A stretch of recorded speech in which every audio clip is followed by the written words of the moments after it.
Hi, church family. This is Pastor Dan. Normally we send out a Refreshment Wednesday, which is designed to encourage us and strengthen us in our daily walk during the week, during the COVID pandemic. But I think sometimes we need something just a little bit more serious, maybe a little bit more reflective. And so I think I need to offer one of those today. Ever since COVID-19 hit our country, the country is basically splintered into different groups in how they respond to this pandemic. The response can be anything from, we need to completely close everything down, we all need to wear masks, we need to social distance, and we need to do that. If that takes years, we're going to do that for years in order to save lives. And the other party is saying, we can't keep doing that forever. There's got to be an end. We got to get back to living again. We got to stop living in fear. And inevitably, these viewpoints make their way into the church. And so in church, you will have people saying, we need to, as a church, we need to social distance, quarantine, we need to wear masks. I'm not even sure we should be meeting at church, in this time. And others saying, well, we should definitely be meeting. We should stop the social distancing, stop the quarantining, and stop the masks, and just go back to living. And of course, these are not viewpoints that blend well together, as we all know. But where are we supposed to land as Christians? What's the answer to this? What are we supposed to do? How are we supposed to respond to this? And as your pastor, I want to say as clearly as I know how, and please read my lips, I don't know. That's above my pay grade. God hasn't told me, and He hasn't told anybody else either. But what do you do when there's an issue that could be divisive, and that there's no clear scriptural precedent for what we're supposed to do? How do we respond? And I know the answer to that one. The answer is that we're to show preference to one another in love. We're to be tender-hearted and kind towards each other. We're to look at other people as more important than ourselves. These are all things that, regardless of where the church is and what it faces, those are things we know we're supposed to do. We are to display towards one another the fruit of the Spirit, which means that we're to be loving and joyful and patient, kind, gentle, faithful, and exercise self-control. And as we're told in the Bible, if we live by the Spirit, we should walk by the Spirit. This is what we're supposed to do in the midst of a COVID pandemic, or any other pandemic, or any other emergency, or any other non-emergency. And it's not really anything new. In the New Testament, there was a very divisive issue that arose in the church that there was no scriptural precedent for. And it was as simple as eating meat. Gentile pagans had become Christians and entered the church. And one family would invite another family over, and they would serve them meat.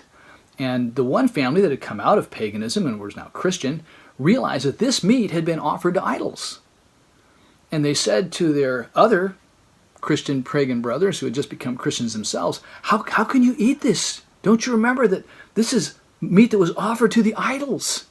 And if we eat this food, we're indulging in the food of the idols. So we're getting back into idol worship, the very thing we're supposed to be away from. How can you do this? You're getting back involved in it again. How can you be so unspiritual and so unchristian? And of course the other Christian would respond, no, wait a minute. Don't you remember what Jesus told us? Jesus said, it's not what goes into the man that defiles him. Whatever you eat goes into you and it's eliminated out. It doesn't stay. What defiles you is what's in your heart. And he'd say, don't you remember what Peter said? The vision he had of this cloth coming down and all these animals in it, and they were all unclean. And God says, Peter, take and eat. And Peter says, no, I'm not going to eat that stuff. That's unclean. And God says, no. Everything that was unclean before is clean now. You can eat it. And so they would say to their brother, how can you be so unspiritual and so unchristian? And they couldn't find any common ground. It was causing friction. It was causing battles in the church. And when Paul in 1 Corinthians was asked to rule on it as to who was right and who was wrong, he basically said, it's above my pay grade. I don't know. But let me tell you what I do know. There are no idols. There's only one God. So the idols that you have worshipped in the past were never real. But if you've if you've been in idolatry for a very long time and you were involved in worship for a very long time of idols, and you see that food and in your mind you think that as you eat it, you are actually participating in worshiping that idol, then for you to eat it would be a sin. And what was interesting, at the very end, his conclusion was basically, so you're not a better Christian if you eat the meat, and you're not a worse Christian if you don't. But then he adds, but take care that this liberty of yours does not become a stumbling block to the weak. He goes on to say, if we wound someone's conscience when it's weak, we sin against Christ. God gave us this example in the scriptures for a very important reason. It's because there's going to be lots of opportunities where something's going to happen that is not covered specifically in the scriptures. It's not articulated how we're to respond, and so that we can know in general what are the principles that we need to follow. And I want to say this because we have sisters and brothers in our church who hate wearing masks and are offended by the very idea of wearing masks and social distancing and the quarantine. It grates against them on every level. And we have brothers and sisters who are offended by those who don't wear masks and who don't quarantine and who don't social distance. You are free to land on either side of that argument or anywhere in between. But you need to understand that you're no better of a Christian if you support wearing masks all the time, especially at church, and you're no worse a Christian if you don't. There are some things that we just have to agree to disagree on. What we're not free to do is to let this issue become a reason for anger and resentment against our sisters and our brothers in Christ. If we do that, whatever tide we've taken, we're in sin.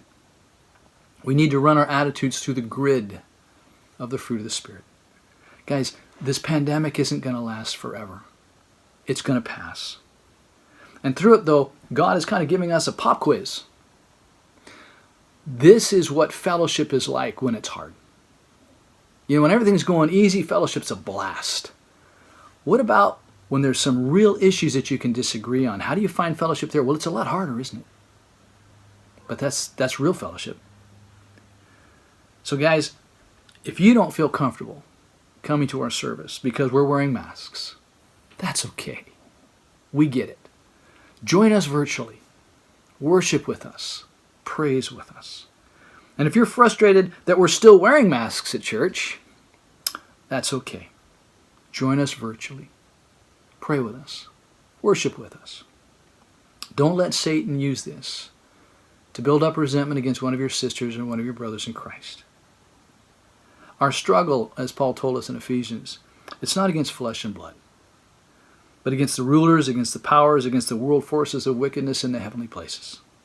Satan is trying to use COVID-19 to ruin churches and their witnesses. So let's be praying for each other. And maybe especially even for those people you disagree with. Praying that God would show you really kind of how to love them in a very special way. And I look forward to us being together again without masks and without social distancing and without a pandemic hanging over our heads. But until then, let us treat each other the way we have been treated by Christ. Because if we do that, we will have unity, even when we disagree. Thanks, guys, for listening. Hope you have a great week. God bless. Bye-bye.